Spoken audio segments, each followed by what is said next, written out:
everyone! Today we'll be going over the law of total probability, which is a very crucial concept in the discrete portion of ELEC 303. And all the law of total probability is it's a way of breaking down a single hard-to-find probability into multiple smaller chunks, and for each of these chunks it'll be very easy to find the probability. And this is a concept that Dr. Orchard likes to test routinely. So if you're doing homework or is on an exam and you're having trouble finding one probability, come back to this law. Try breaking down the problem into smaller chunks in order to solve. So now I'm going to write down the law of total probability in the form you're most likely going to see it. So let's say we're trying to find the probability of some event A.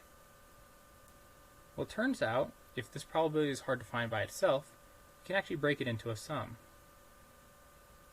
It's going to be the sum of the probability that A would happen if we were in some partition B times the probability that that partition B would happen. So let's take a look at this statement and try and break it down to simpler terms. So the first thing, probability of BI. This is what we're calling a partition.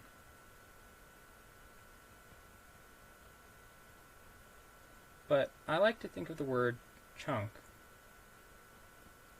when I think of this.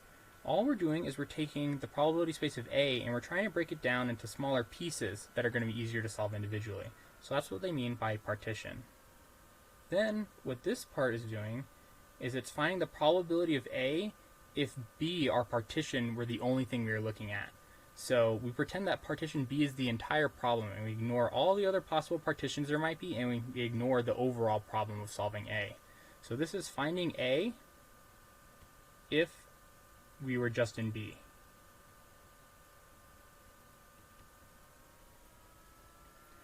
And so that's the law of total probability. All we do is we take our hard to find probability, break it down into individual partitions or chunks, and then figure out the probability of A for each of those individual chunks, and then we sum.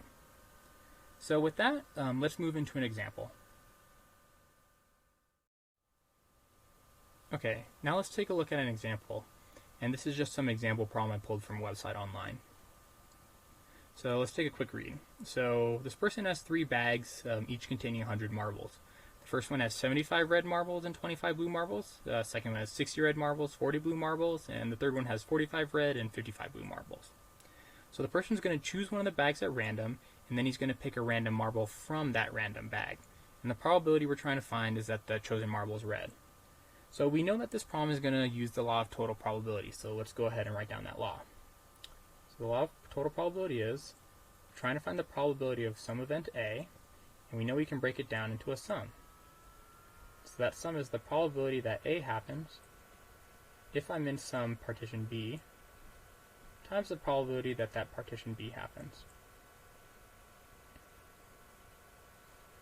Okay, so we have the formula. Now we need to figure out what each part of the formula is. So probability of A, what's the event we're trying to find? Well, that's simple. We're just trying to find the probability that he chose a red marble. So probability is red marble. Now we need to figure out what the partitions are. So how can we break down this problem into 3 smaller parts? Well, it turns out each of the bags can represent one of those partitions. So we're going to say bags 1, 2, and 3 can each be separate little chunks of the problem that we can solve for individually. And so what's the probability that we get into any one of these bags? Well, if you remember from the problem statement, he chooses the bag randomly, so that means each bag has 1/3 chance of being chosen. Okay, so we know what the overall probability we're trying to find is, and we know what the partitions are. Now we need to figure out the probability that our event happens given we're in one of those partitions. And so that's going to be pretty easy too. So for bag 1, we know that 75 of the 100 marbles are red. So that's going to be 75 over 100. Bag 2, 60 of the 100 marbles are red. And then bag 3, we knew that 45 out of the 100 marbles are red. Okay, so these are probabilities that A happens if we are in that specific partition B. So we have all 3 parts of the formula solved for. Now we just have to do the sum. So I'm going to do bag 1. It's going to be 75 over 100 times 1/3 plus 60 over 100 times 1/3 plus 45 out of 100 times 1/3. And if you go ahead and calculate that out, you get 0.6. So that's the probability that he chooses a red marble given that he chose any one of the 3 bags. So I hope this example helped.